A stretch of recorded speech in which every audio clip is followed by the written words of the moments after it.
Bollywood film industry में अभिनेता देवानंद के छोटे भाई विजय आनंद का भी एक खास स्थान है, क्योंकि विजय आनंद ने एक्टिंग के साथ साथ फिल्म डायरेक्शन में भी हिंदी फिल्मों में हाथ आजमाया और फिल्म इंडस्ट्री को गाइड और ज्वेल थीप जैसी फिल्में दी और बहुत सारी और भी उम्दा फिल्में उनके नाम आती हैं। तो आज हम उनकी ही बनाई एक ऐसी फिल्म का जिक्र करेंगे जो कि सारी की सारी उनकी ही बनाई हुई थी, लेकिन इसी फिल्म के साथ बहुत सारे इंटरेस्टिंग किस्से भी जुड़े हुए हैं जो आज आपके साथ शेयर करेंगे। ये फिल्म थी तेरे मेरे सपने, जो रिलीज हुई थी 14 मई 1971 को। इस फिल्म में विजय आनंद फिल्म का डायरेक्शन कर रहे थे और इस फिल्म की स्टोरी भी विजय आनंद ने ही लिखी थी, लेकिन इस फिल्म के मेन हीरो थे अभिनेता देवानंद और इस फिल्म की हीरोइन थी मुमताज। मुमताज उन दिनों दारा सिंह की हीरोइन थी, तो सभी उनसे हिचकिचाते थे, उनको अपनी फिल्मों में नहीं लेना चाहते थे और देवानंद भी ऐसे ही एक्टर थे, वो मुमताज को अपने साथ काम करने लायक नहीं समझते थे। लेकिन होना कुछ और ही था।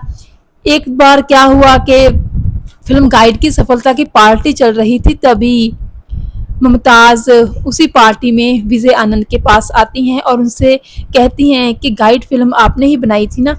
तो इस तरह फिर दोनों की गुफ्तगू स्टार्ट हो जाती है।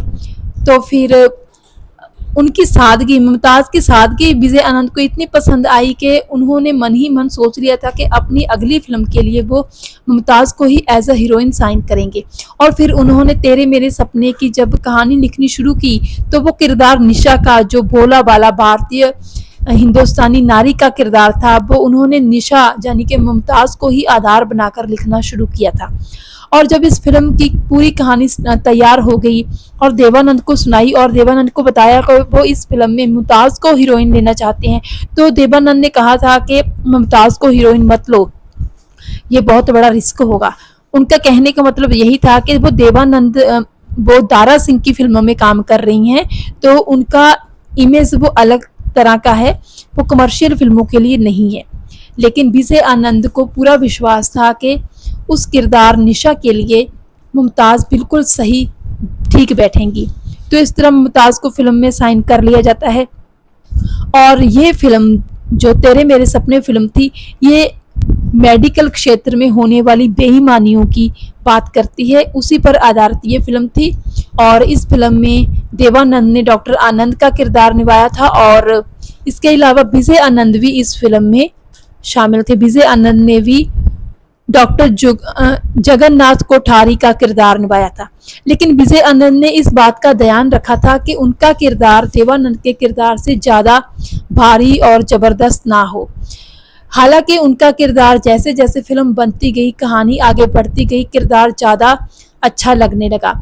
यहाँ तक कहा जाता है कि जब फिल्म बन रही थी तो देवानंद को भी इस बात का एहसास हो गया था कि विजय आनंद यानी कि गोल्डी का किरदार देवानंद के किरदार से ज़्यादा अच्छा बन रहा है और कहते हैं कि देवानंद काफ़ी नाराज़ भी हो रहने लगे थे गोल्डी के साथ कि उनके किरदार से ज़्यादा गोल्डी ने अपना किरदार रखा है, क्योंकि फिल्म के डायरेक्टर भी वही थे और फिल्म के स्टोरी राइटर भी वही थे।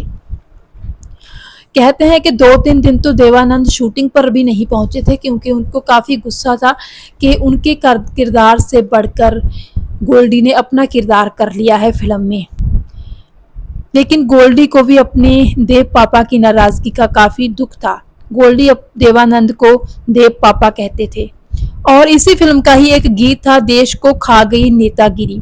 कहते हैं कि देवानंद के डर से गोल्डी ने वो गाना जो था वो अपने ऊपर फिल्माना चाहते थे, लेकिन देवानंद के डर के कारण उन्होंने ये गाना एक्टर आगा के ऊपर फिल्माया, अपने ऊपर सिर्फ एक लॉन्ग शॉट रखा।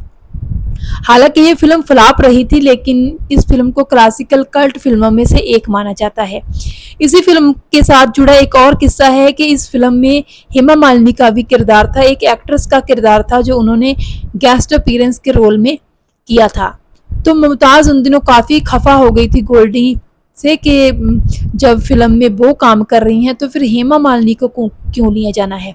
तब गोल्डी ने मुमताज़ को समझाया था कि देखो, हेमा मालिनी एक बड़ी स्टार हैं, स्टार बन चुके हैं भारतीय फिल्मों की, और इस फिल्म में स्टोरी की डिमांड है कि एक बड़ी स्टार, एक बड़ी अभिनेत्री का रोल है जो वो हेमा मालिनी निभाएंगी। और उन्होंने कहा था कि मुमताज़ से ये कहा था कि ये तुम्हारा डिपार्टमेंट नहीं है, ये तुम्हारा काम नहीं है, ये तुम्हारा बिजनेस नहीं है कि तुम इस बात पर ध्यान दो कि मैं इस फिल्म में तुम्हारे अलावा किसी और को काम दे रहा हूँ या नहीं। कहते हैं कि विजय आनंद का ये स्पष्ट और सटीक आंसर सुनकर मुमताज़ काफ़ी हैरान रह गई थी और बिल्कुल चुप भी हो गई थी। लेकिन आपको ये बात भी बता दें कि चाहे फिल्म फ्लॉप थी, लेकिन क्रिटिक्स ने गोल्डी के काम को काफ़ी सराहा था। लेकिन गोल्डी फिर भी देवानंद से काफ़ी डरते थे और ये समझते थे कि कहीं देवानंद नाराज़ ना हो जाएं कि उनके रोल से बेहतर उन्होंने अपना रोल लिखा। हालांकि गोल्डी तो सिर्फ एक अपने फ़न के लिए अपनी एक जो होती है दिली इच्छा थी कि उनकी एक्टिंग करने की, उसके लिए वो इस फिल्म में काम कर रहे थे। लेकिन धीरे धीरे वो देवानंद पर छाने लगे, जो देवानंद के लिए काफ़ी चुभन भरी बात थी, क्योंकि वो तो एक हीरो के तौर पर ही अपने आप को देखते थे। हालांकि गोल्डी तो एक राइटर और डायरेक्टर के तौर पर अपनी इमेज बना रहे थे। तो इस तरह गोल्डी बहुत सारे क्रिटिक से बचते रहे थे अपनी सराहना सुनकर के। उनको लगता था कि कहीं किसी मैगजीन के थ्रू ये बात उनके बड़े भाई देवानंद तक ना पहुंच जाए। तो इस तरह हालांकि ये फिल्म तो फ्लॉप रही थी, लेकिन इसी फिल्म के साथ ही गोल्डी और मुमताज़ की भी बहुत अच्छी दोस्ती हो गई थी और उसी के साथ साथ देवानंद और मुमताज़ की भी काफ़ी अच्छी दोस्ती हो गई थी। ये फिल्म बहुत अच्छी है, कहानी फिल्म की बहुत ही ज़्यादा अच्छी है, अलग कहानी है, बिल्कुल ऐसा लगता है जैसे सत्य पर ही आधारित हो। अगर आपने ये फिल्म नहीं देखी तेरे मेरे सपने, तो ज़रूर देखनी चाहिए, क्योंकि फिल्म वाकई में ही बहुत अच्छी है।